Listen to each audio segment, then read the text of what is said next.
Hi guys, welcome to Get Curried. This is the Bombay Chef Varun Inamdar, and what I get into your kitchen today is Keema Samosa, one of my most favorites in the world. So let's begin. I'm dividing the Keema Samosa recipe in 4 components. The first one is making the keema, second one is making the dough for the patti, the third one is making the samosa itself, and the fourth one is frying. So let's begin with the first one, which is the keema, for which I need some oil in a pan, and I'm going to heat this on moderate flame. I'm adding in some ghee because this is going to get the whole desiness out in the keema. Once this gets moderately hot, I'm adding in the onions. Just to hasten the cooking process, I'm adding in a little bit of salt so that the moisture of the onions is released and they get fried faster. Cook these on moderate flame.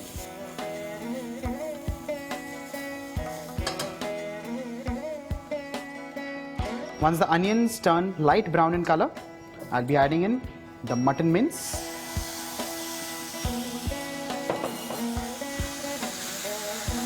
Just make sure you break these clots and lumps and fry these nicely and evenly. This mixing of the keema needs to be done on a very high flame because you want the meat to be nicely seared. Now I'm adding in green chillies along with chopped tomatoes, red chili powder, turmeric and garam masala. Stir this nicely.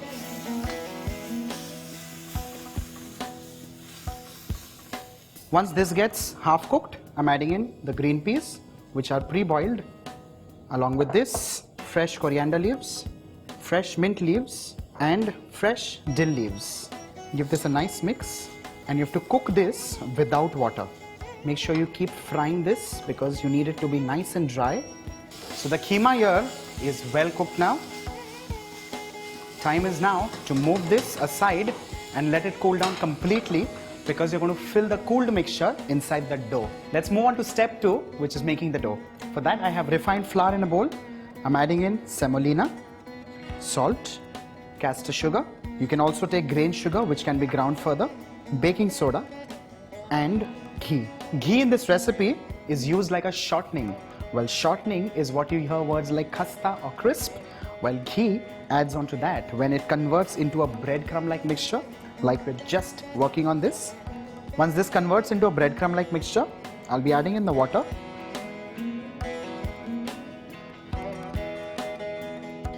I'm going to knead this in a stiff yet a very smooth dough, for which I'm now going to take this on a tabletop and continue kneading this. This has been somewhere around 8 to 9 minutes. I'm massaging this dough. It's a nice stiff dough, yet it's very smooth. Now is the time. This dough needs rest for around 12 to 15 minutes under a damp cloth.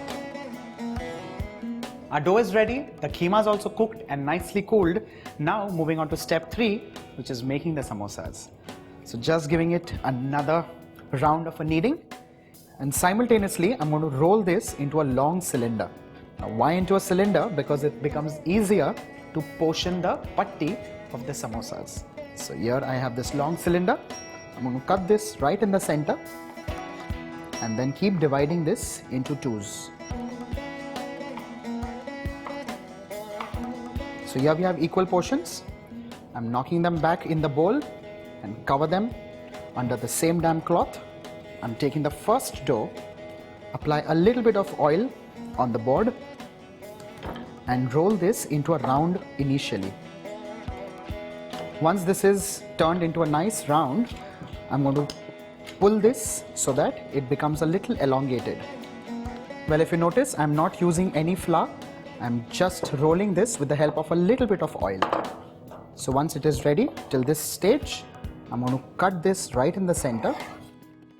I'm taking the first part of this, applying water on all the sides, and now I'm going to convert this into a little bit of a cone, something like this. So here you have this cavity which is going to be filled with the keema mixture. So here I have this keema which is nicely cooled now. I'm adding in, remember we added water which is now going to act like glue.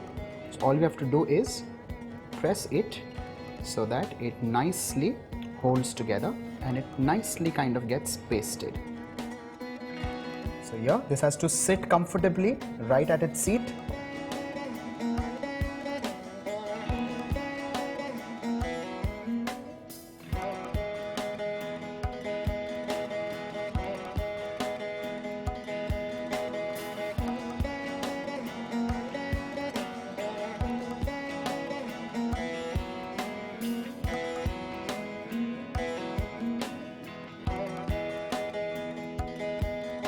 As samosas are ready, I'm going to cover this under a damp cloth and rest this for 10 minutes in a refrigerator. So see you soon.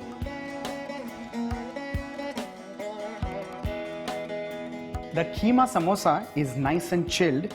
Now let's move on to the step 4, which is frying these.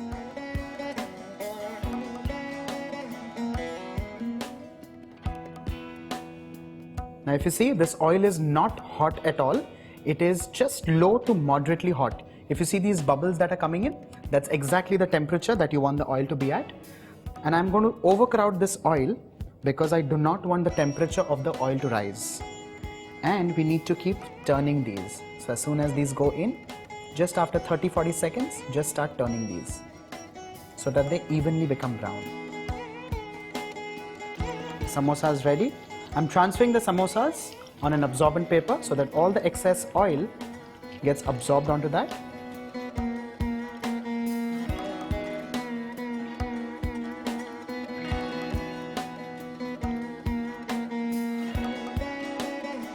The Keema samosas are absolutely done and ready.